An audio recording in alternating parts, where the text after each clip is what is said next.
Oke. Batas bagian atas troposfer disebut dengan tropopaus. Nah, bagian atas troposfer disebut tropopaus. Temperatur kawasan ini mengalami penurunan terus-menerus seiring dengan bertambahnya ketinggian. Jadi di daerah troposfer, makin tinggi tempatnya, makin dingin.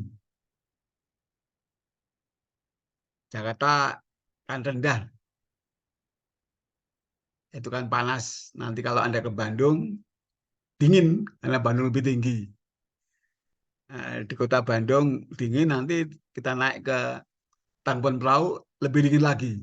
Terus saja makin ke atas makin dingin sampai batas atasnya troposfer yaitu tropopaus. Oke, itu yang penting ada dua kejadian, yaitu pertama adalah kawasan yang selalu terjadi perubahan cuaca dan awan. Yang kedua, temperaturnya terus-menerus turun seiring dengan kenaikan ketinggian. Makin tinggi tempatnya, makin rendah temperaturnya. Dan temperatur di bagian atas troposfer yang disebut dengan tropopaus itu min 70 derajat Fahrenheit. Jadi yang kita gunakan bukan Celsius tapi Fahrenheit. Anda bisa ngitung, barangkali masih ingat rumus di SMA, cara menghitung apa itu temperatur dari Fahrenheit ke apa itu Celsius. Nanti Anda bisa buka rumusnya. Kalau nggak salah Celsius sama dengan 3/5 kali Fahrenheit min 32.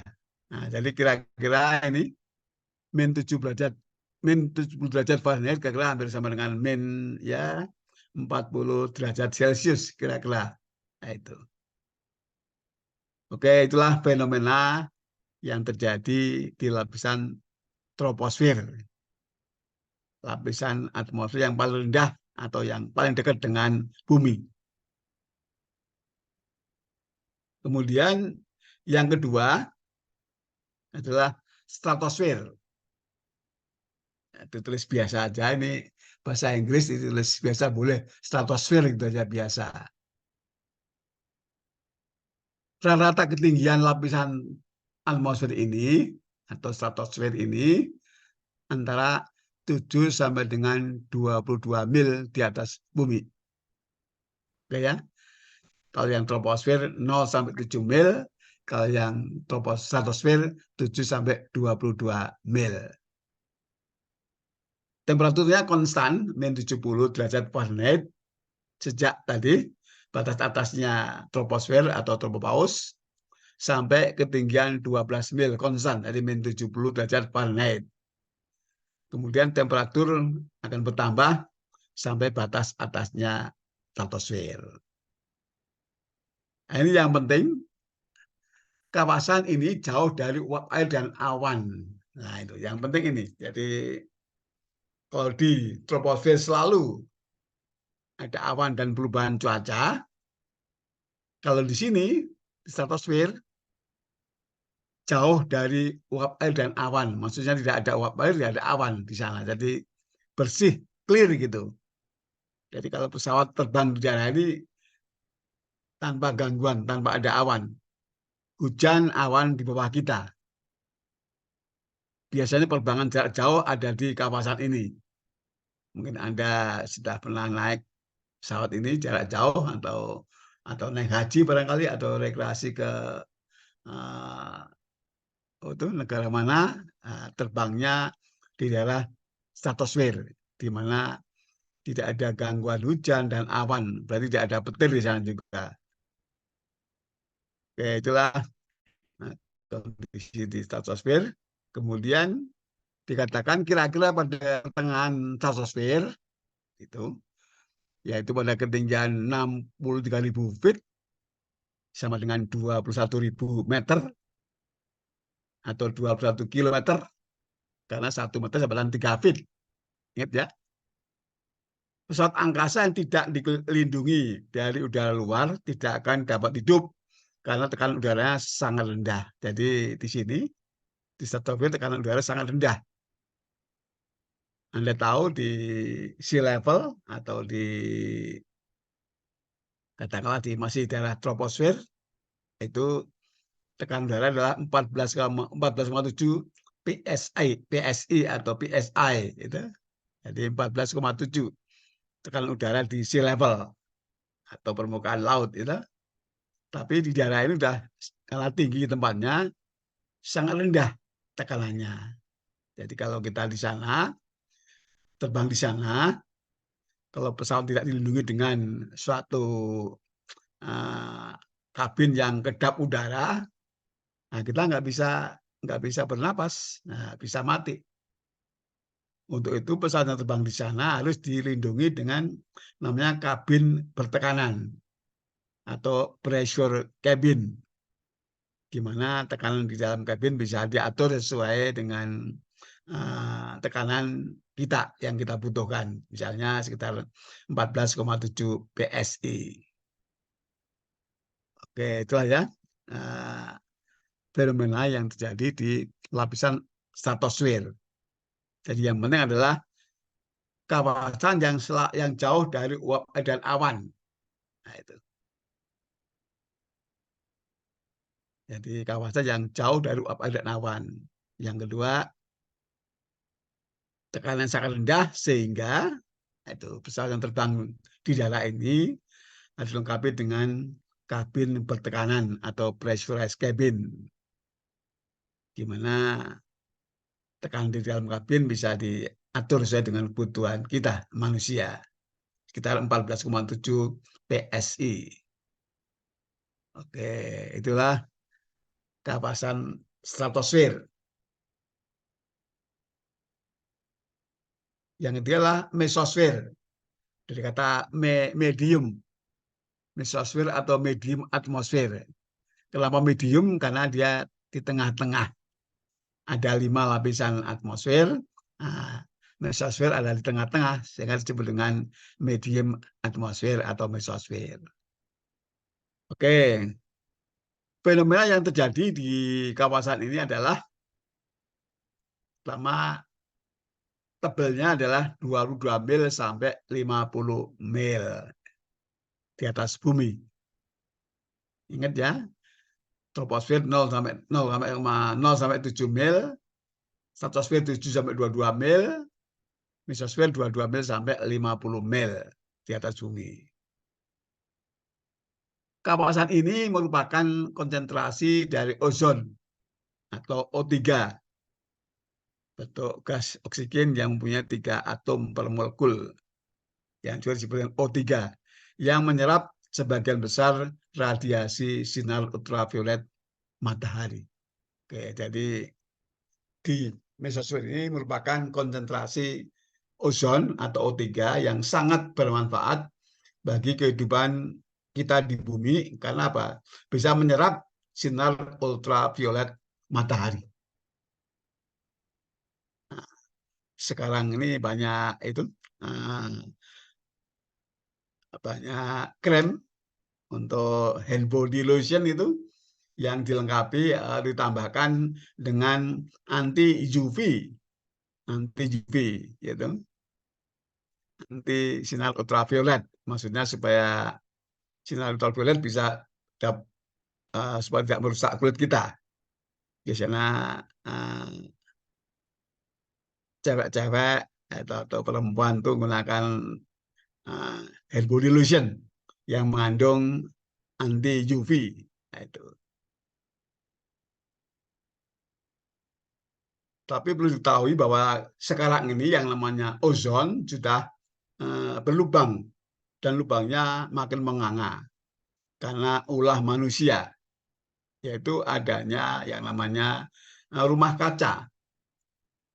Rumah kaca akan memantulkan panasnya matahari, sehingga akan membuat panasnya atmosfer yang akan mengaruhi, merusak, melubangi lapisan ozon yang ada di mesosfer.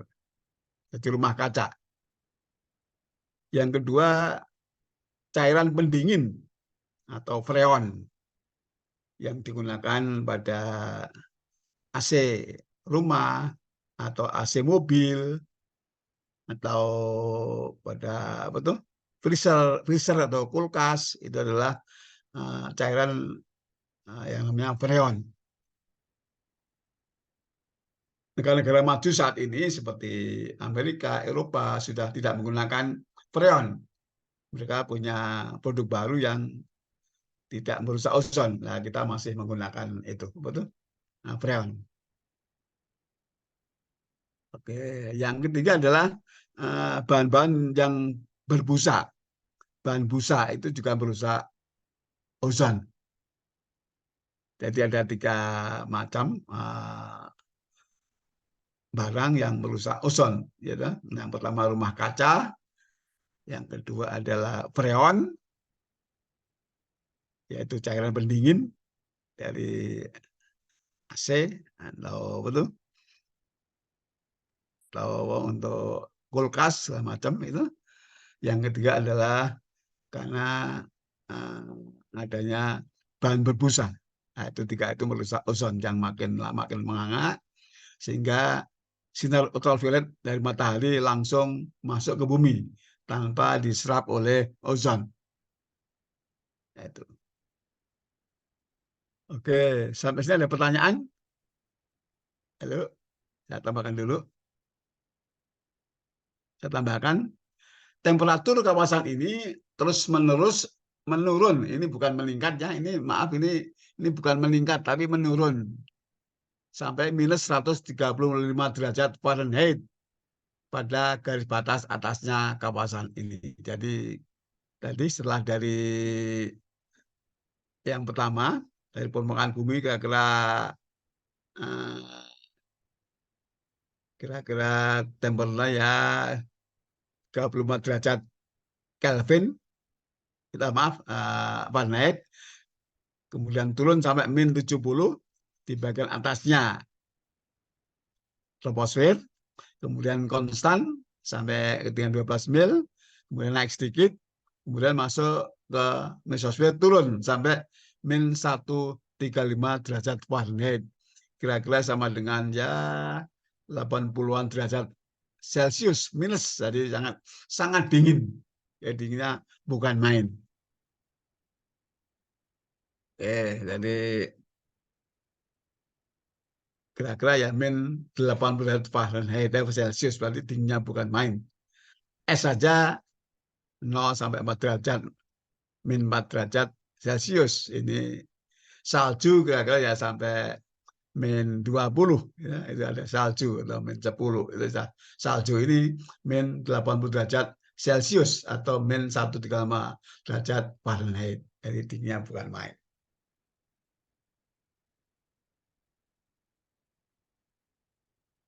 Ini bukan pertambahan karena ini tadi menurun, ini tadi penurunan.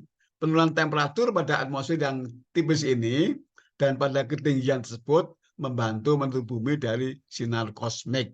Nah, jadi ini juga berfungsi sekali untuk keamanan di bumi, yaitu dapat melindungi bumi dari sinar kosmik, sinar yang berasal dari angkasa luar, ya, sinar X, sinar untuk lonceng itu, jadi sangat bahaya. Jadi dilindungi dengan adanya lapisan atmosfer yang sangat tipis yang temperaturnya min 135 derajat Fahrenheit.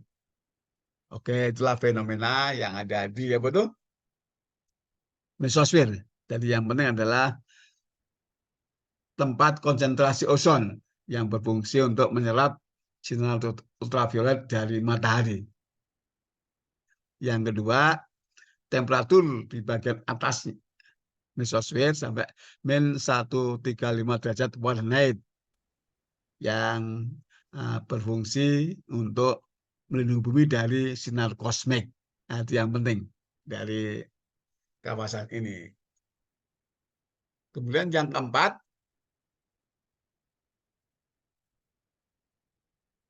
termosfer. Termo itu panas. Jadi termosfer adalah atmosfer yang panas. Nah, itu. Kawasan ini membentang dari ketinggian 50 sampai dengan kurang lebih antara 200 dan 300 mil di atas bumi. Nah, itu. Jadi temperaturnya dari -135 naik menjadi betul nanti di sini sekarang sampai pada ketinggian 300 mil. Nah, lihat temperatur berkembang dari -135 derajat Fahrenheit menjadi 2200 derajat Fahrenheit. Kan panas sekali, gitu. Dari min sekian 135 jadi plus jadi 2200 derajat Fahrenheit. 2200 derajat Fahrenheit kira-kira ya 1600 1700 derajat Celcius. Nah, Anda bayangkan gitu. 1000 derajat Celcius sudah bersih mencair gitu. 1000 derajat Celcius sudah bersih mencair. Nah, kalau barang lain nggak manusia ya jadi debu gitu. Ini. Oke, jadi makanya disebut dengan termosfer karena ada yang panas sekali. Yaitu temperaturnya sampai pada 2200 derajat Fahrenheit pada ketinggian 300 mil. Atmosfer kawasan ini sangat tipis sehingga suara tidak dapat didengarkan. Karena saking panasnya, ya uh, udara ini atau ya atmosfer itu sangat sangat tipis, saking renggang sekali sehingga kalau ada suara ya tidak bisa didengar karena tidak bisa mengantarkan suara. Nah, itu seperti kita alami kalau siang hari kita nggak dengar suara yang lembut-lembut atau yang kecil-kecil, tapi kalau tidak malam hari tidur itu ya, dengar suara yang lembut kayak bunyi jangkrik atau apa itu. Karena kalau malam itu padat udaranya, yang karena dingin dari padat, jadi kita dengar yang suara yang lembut. Tapi kalau siang kan panas, jadi udaranya renggang. Apalagi di termosfer, saking panasnya sehingga udaranya sangat renggang, sangat tidak bisa mengantarkan suara. Nah, itu sehingga sana sepi ya karena jauh dari suara ini. Termosfer juga disebut dengan ionosfer. Oke ya, dan termosfer sama dengan ionosfer. Karena adanya aktivitas listrik yang kuat di kawasan ini. Jadi karena ada aktivitas listrik yang kuat, terjadilah ionisasi. Atom dan molekul pada lapisan ini dibombardir oleh gelombang elektromagnet dari matahari dan menjadi terionisasi. Nah itu. Karena ada aktivitas yang tinggi, yaitu ada apa tuh?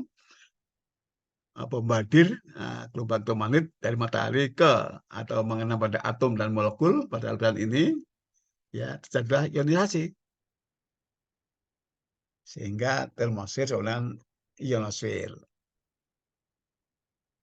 Ionosfer sangat penting manfaatnya untuk komunikasi radio jarak jauh karena kemampuannya memantulkan gelombang radio dari ionosfer kembali ke permukaan bumi. Jadi ionosfer sangat bermanfaat bagi komunikasi jarak jauh. Jadi kalau kita mempunyai pemancar, radio mancar itu ditembakkan ke angkasa, gelombang radionya akan dipantulkan kembali ke bumi dan kita bisa mendengar dengan radio receiver, radio penerima suara dari pemancaran yang tempatnya jauh.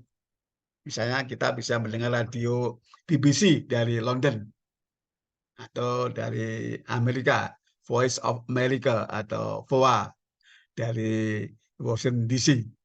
Itu sangat jauh tempatnya, kita bisa mendengarkan suaranya pada waktu yang hampir sama. Itu misalnya Anda tinggal di Bandung, kemudian dari BBC London, kita dengar suaranya pada saat yang hampir sama. Gara-gara ada ionosfer yang mampu memantulkan gelombang radio. Oke. Kemudian fenomena lain dari badai ionosferik yang ada tadi di termosfer, yaitu adanya aurora borealis atau northern light atau sinar utara, yaitu semacam pelangi yang indah itu yang hanya dilihat oleh orang-orang yang tinggal di daerah Kutub Utara, misalnya di Norwegia, Denmark, gitu, Finlandia. Nah, itu bisa lihat ini yang namanya aurora borealis, satu pelangi yang indah itu yang terjadi karena kutub magnet utara bumi itu akan menyerap itu partikel-partikel yang dari matahari. Kemudian partikel dari matahari tersebut akan bertuburan dengan molekul atau gas molekul di atasnya eh, kutub utara. Dengan adanya itu partikel yang diserap oleh kutub utara dan gas molekul yang ada di kutub utara saling bertabrakan, mengeluarkan suatu energi sinar yang disebut dengan tadi adalah aurora borealis. Jadi itulah yang namanya aurora borealis atau northern light atau sinar utara. Suatu semacam ya pelangi yang sangat indah itu yang terjadi karena gas molekul di atmosfer di atasnya kutub utara bertabrakan dengan betul partikel-partikel dari sinar matahari yang diserap oleh kutub utara. Karena pertabrakan antara partikel dari matahari dengan gas molekul di atas kutub utara, terpancarlah atau terlepaslah energi sinar yang indah yang hanya bisa dilihat oleh orang-orang yang tinggal di daerah kutub utara.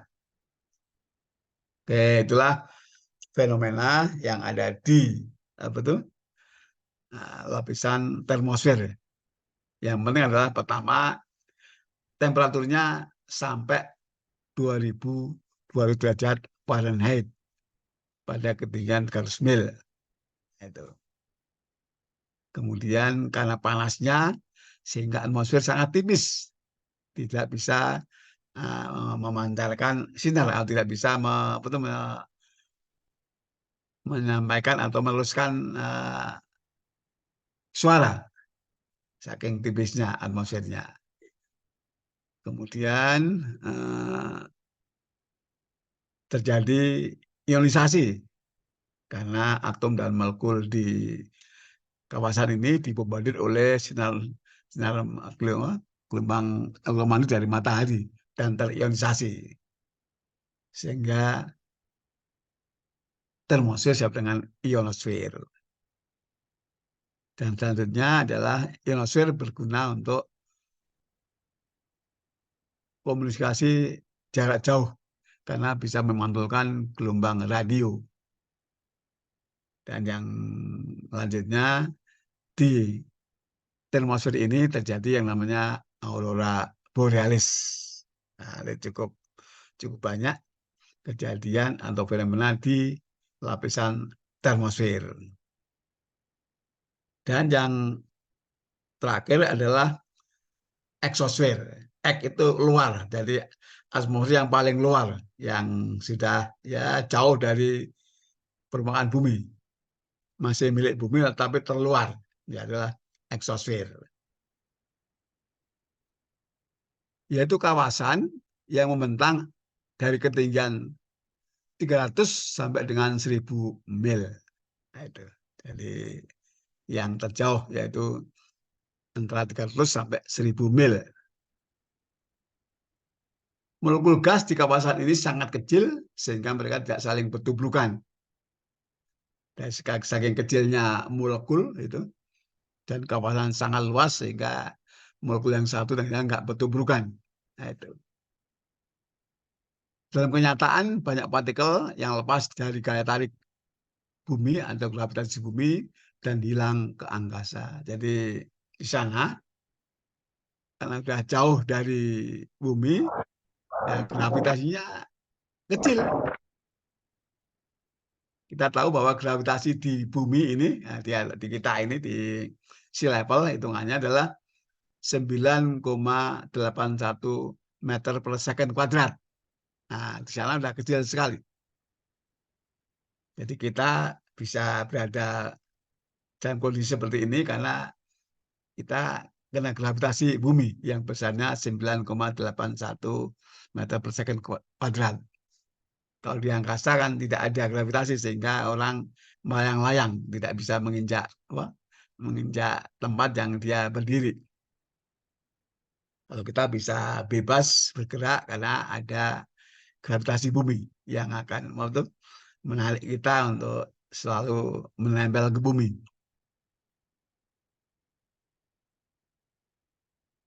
Oke, karena kecilnya gravitasi bumi di daerah eksosfer, sehingga kalau ada molekul yang berada di pinggirnya eksosfer bisa lepas ke angkasa luar.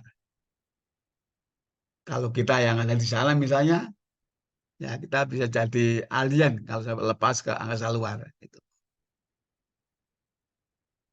Satelit bumi terbang di area ini dan tidak ada hambatan yang berarti akibat gesekan dengan udara. Karena hampir hampa udara. Oke, itu yang penting adalah di kawasan ini hampir hampa udara, hampir kosong. Karena hampir hampa udara, sehingga satelit-satelit bumi yang dibuat oleh orang-orang di bumi, yang kayak Indonesia juga punya satelit Palapa itu, ya, sekarang mungkin Satria namanya, itu diletakkan ada di eksosfer dan tidak hanya punya kita. Seluruh dunia, negara-negara seluruh dunia yang punya satelit itu diletakkan ada di eksosfer. Mengapa? Karena di eksosfer hampa. Jadi satelit tidak akan terbakar gara-gara gesekan dengan udara. Karena hampa udara. Lebih diketahui adalah satelit tidak diam.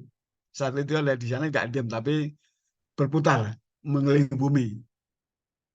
Dan kecepatannya sama dengan kecepatan bumi mengelilingi porosnya. Sehingga seolah kalau kita lihat satelit di sana diam pada tempatnya. Padahal dia bergerak dengan ribuan mil per jam untuk supaya tetap di atas tempat yang ditempatkan di mana. Jadi seolah-olah dia diam. Jadi di kita itu kalau salah diletakkan di atas Pulau Tarakan. Nah, jadi selalu di sana. Nah, itulah fenomena yang ada di lapisan terakhir, yaitu eksosfer. Yang penting adalah bahwa tadi di sana yang penting adalah di sana itu gravitasi sangat kecil, gravitasinya kecil sekali. Kemudian hampir hampa udara. Sehingga semua satelit buatan dunia ini, baik satelit untuk komunikasi, satelit untuk cuaca, satelit untuk mungkin mata-mata, semua diletakkan di daerah eksosfer ini. Mengapa? Karena hampir hampa, tidak mungkin terbakar karena akibat gesekan, karena nggak ada udara, jadi nggak ada gesekan. Oke, itulah 5 atmosfer, 5 lapisan atmosfer bumi yang perlu kita ketahui. Ada pertanyaan barangkali? Ada saudara Ahmad ini, siapa boleh silakan, atau yang lain kalau ada yang bertanya mengenai atmosfer bumi, yaitu satu kawasan dirgantara yang tebelnya 1000 mil untuk melindungi bumi dari terpaan sinar kosmik dari matahari, dari angkasa luar. Silakan, atau Andi, barangkali ada yang pertanyaan. Halo. Belum Pak, siap. Belum ya? Belum? Tapi Anda masih bergabung, masih toh? Siap, masih Pak. Masih Pak. Masih Pak. Ya, oke. Lanjut aja ya, biar cepat ya, karena ini hanya nggak 2 kali, baru sekali ya. Lanjut Pak. Nanti saya berikan kopinya, itu. Itu. Saya berikan kopinya kalau mau UTS. Harusnya ini udah 2 kali pertemuan ya, baru sekali ini. Oke, lanjut Pak ya. Mas ya semua ya. Oke. Iya Pak. Near space. Near Anda tahu dekat, space ya angkasa luar. Berarti angkasa luar yang dekat dengan kita, tetangga kita.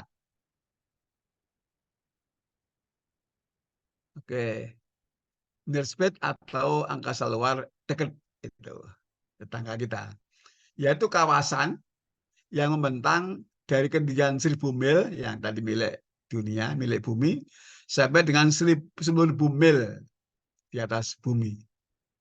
Ya, jadi satu kawasan yang tebalnya antara 1000 sampai dengan 10.000 mil di atas bumi, yang namanya near space.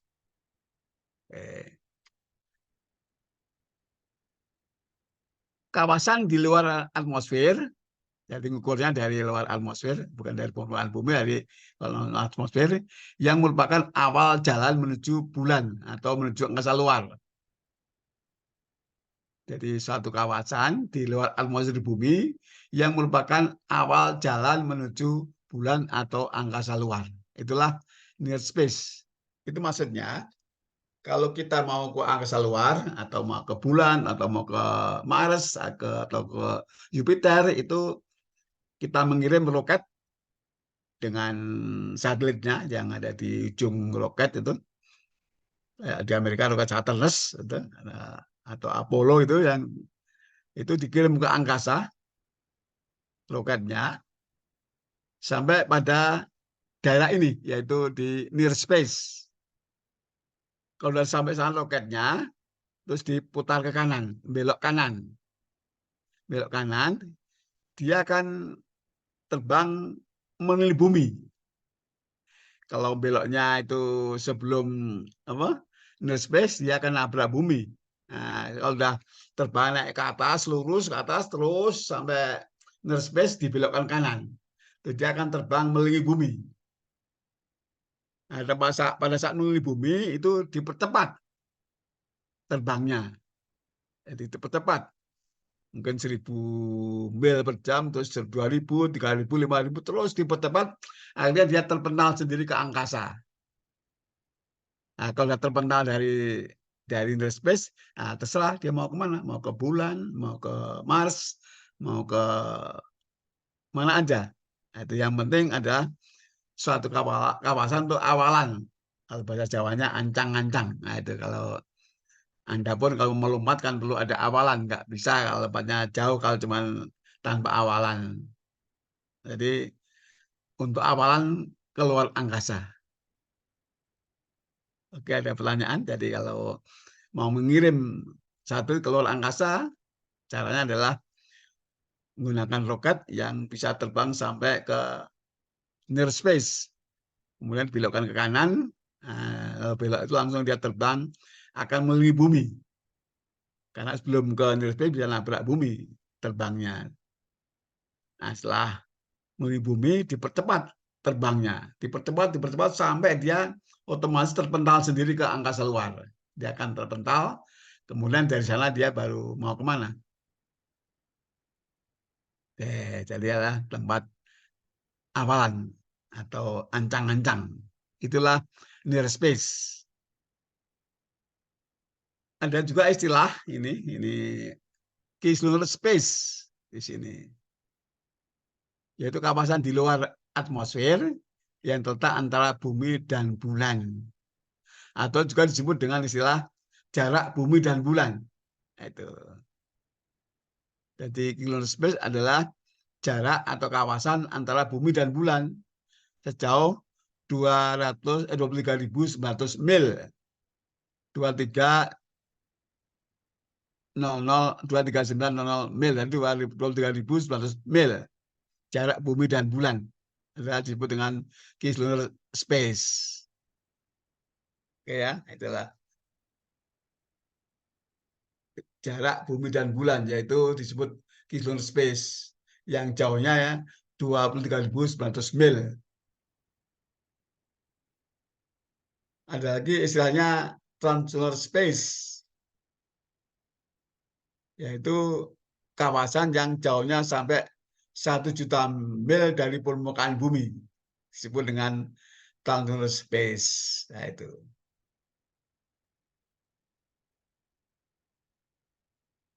ada juga istilah yang namanya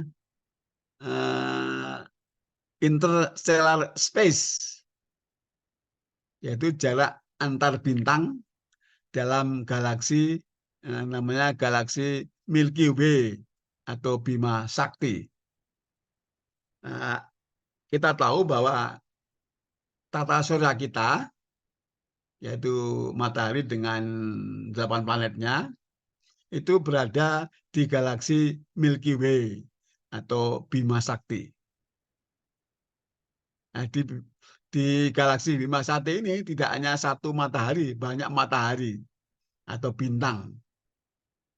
Matahari itu sama dengan bintang. Nah, jarak antar bintang di galaksi Milky Way disebut dengan interstellar space. Nah, itu.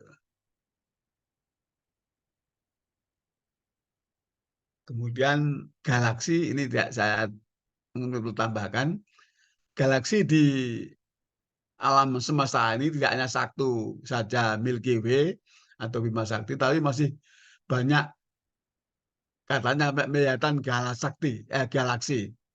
Anda bayangkan, jadi galaksinya tidak hanya satu aja Milky Way, tapi banyak galaksi di alam semesta.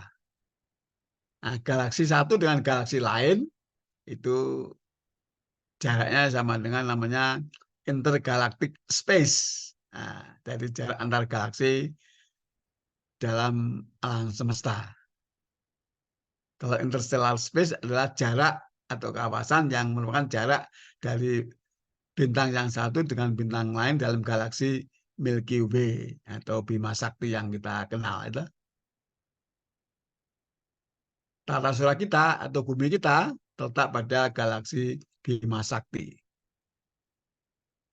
Anda bisa lihat galaksi Bima Sakti kalau Anda mungkin keluar kota, jangan kena terangnya sinar listrik, mungkin Anda di tepi pantai itu berdiri tengah malam, kemudian Anda lihat ke atas, nah itu yang namanya kayak banyak ngumpul banyak bintang-bintang, itu adalah yang kayak ada awannya, itu awan bintang, itulah galaksi kita, yaitu Milky Way, di mana galaksi kita Milky Way berbentuk spiral atau per.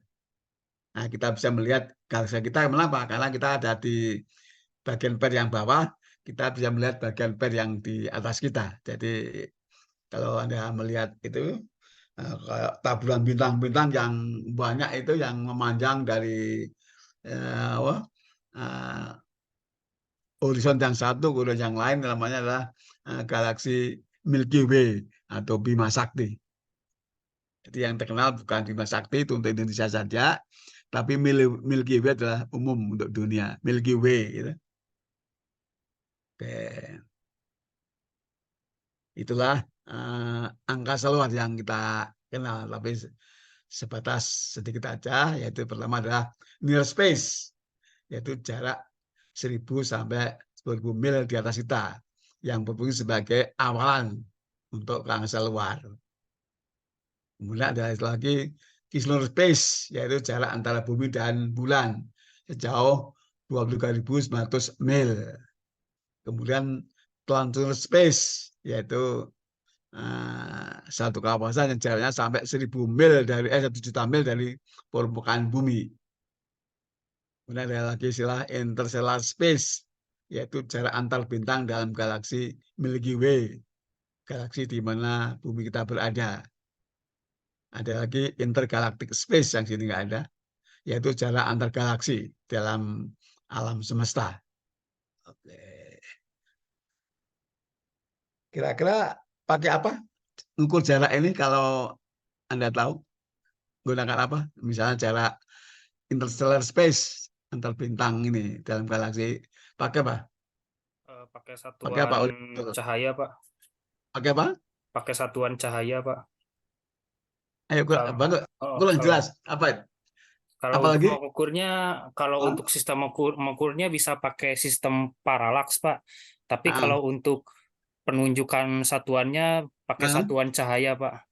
Jadi 1 tahun cahaya, 2 tahun cahaya, atau 3 tahun cahaya. 1 tahun cahaya itu Iya, bagus betul. itu. Oke, gunakan tahun cahaya. Satuan pencahayaan berapa kira-kira? Sekitar berapa ya waktu itu? Sebentar, Pak. 100. Waduh, Satu tahun berapa hari satu tahun? Berapa hari? Halo? halo Satu tahun Pak. berapa hari? 365. Nah, satu 365 hari Pak. berapa jam? 24. 24. 1 jam berapa detik? 3.600. 6.600. Ya, berapa kecepatan cahaya?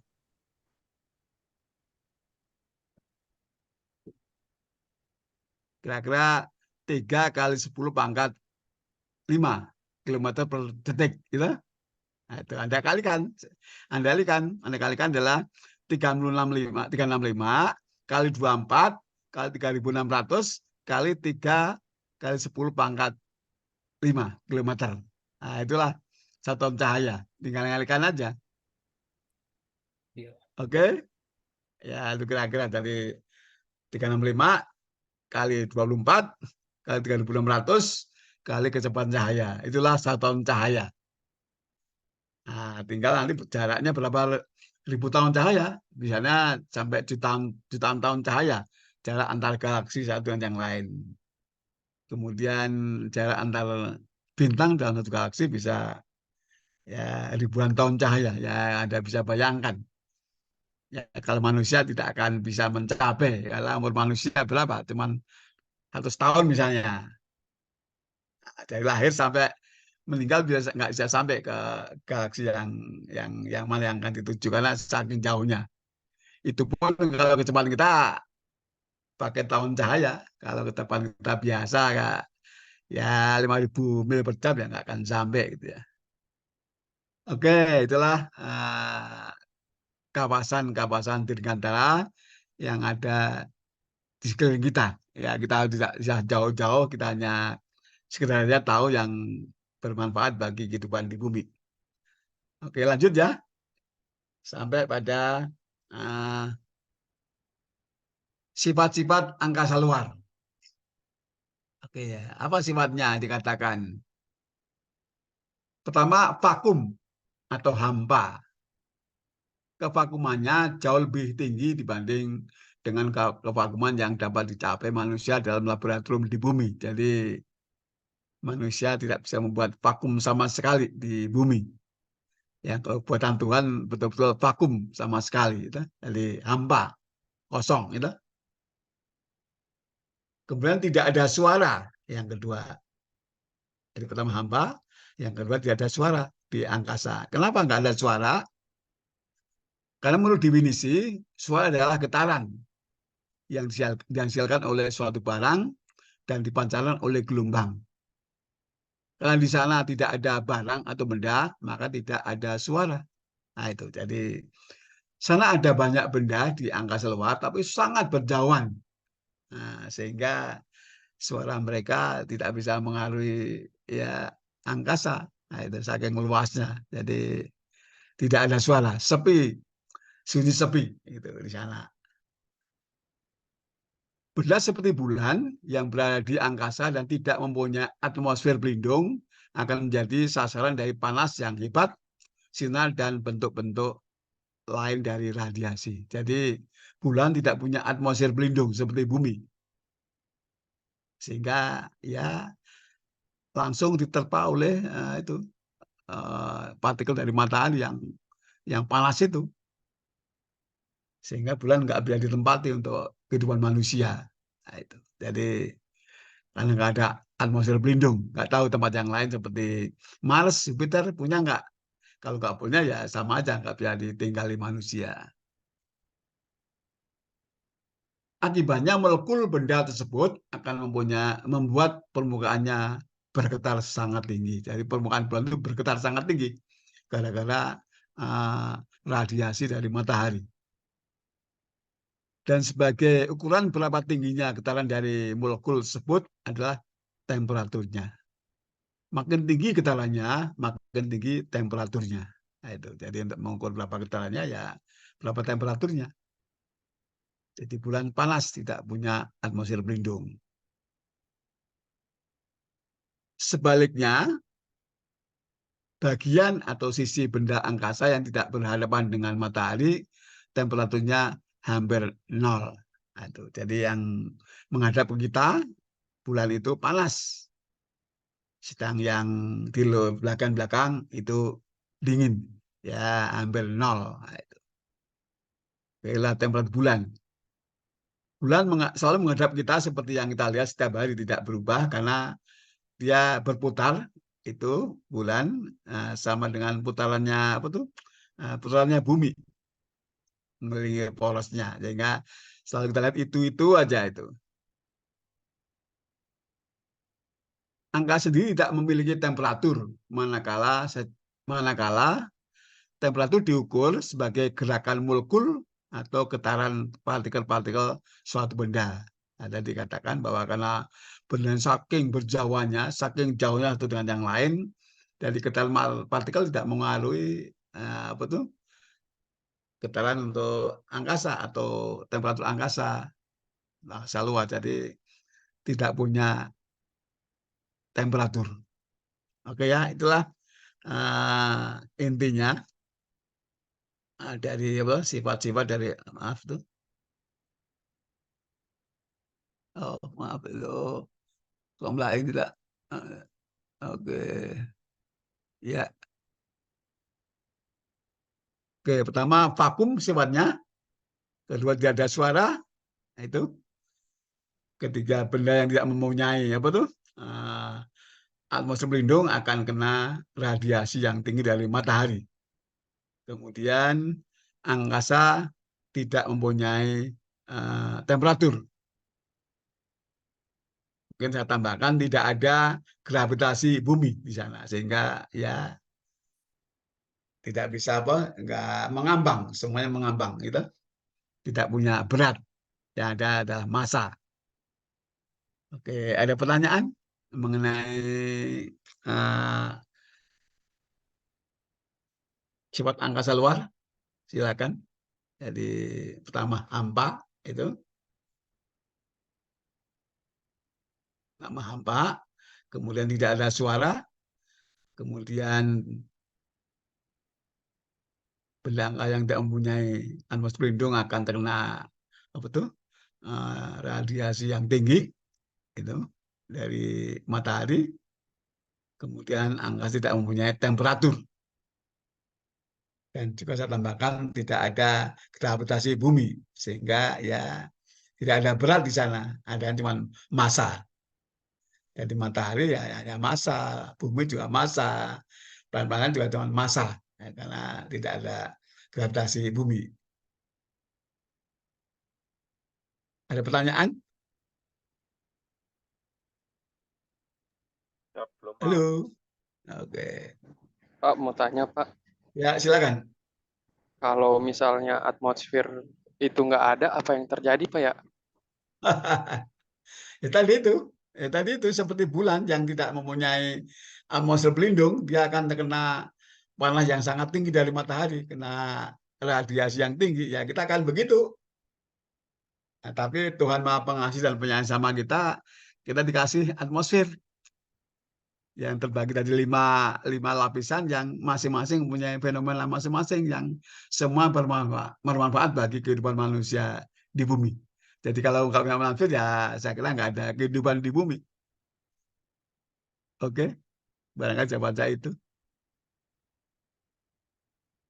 Halo, Ya, siapa baik, yang Pak. tanya? Makasih, Pak, jawabannya, Pak. Ya, silakan yang lain.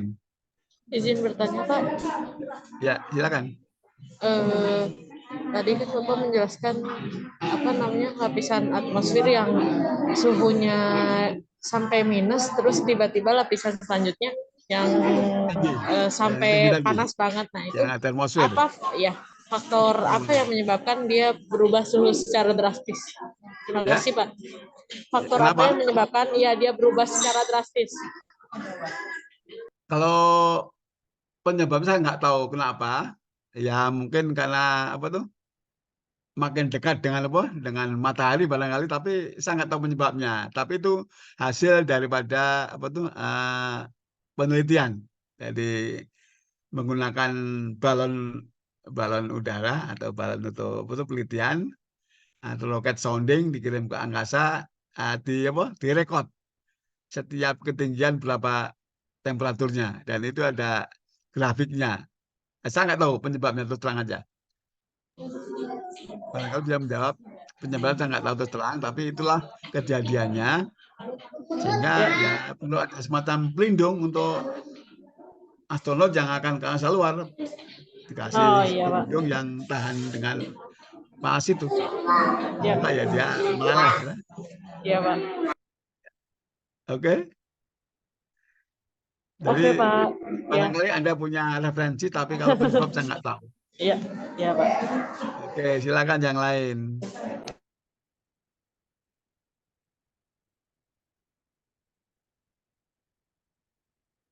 Oke, kalau ini saya lanjutkan ke ini ya, ke sifat-sifat apa dulu. Mohon izin Pak, sebelumnya. Ya. Ini jam 7 teman-teman yang lain ada mata kuliah bela negara Pak. Oke, Bagaimana ya? kalau Iya. gitu mungkin kalau gitu sampai sini dulu lah, sini dulu aja pertemuan kita. Nanti Iya. lain kali bisa mulai jam 5 itu ya. Ini kan tadi jam 6 itu. Iya Sehingga betul Pak. mengganggu perkuliahan yang lain itu. Ya. Untuk itu saya putuskan aja. Ya. Perkuliahan Mohon sampai izin sini ya aja Pak. dulu. Ya. Ya, mohon maaf sebelumnya Pak. Ya nggak apa-apa, memang itu saya yang begini ya, nggak salah, Ya. tidak sesuai dengan jadwal. Harusnya jam 5 saya jam 7 ya. Ya. Iya Pak. Oke, terima kasih, sampai sini aja, selamat malam. Ya.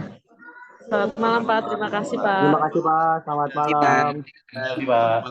Terima kasih Ayo. Pak, selamat malam. Yuk, terima kasih juga.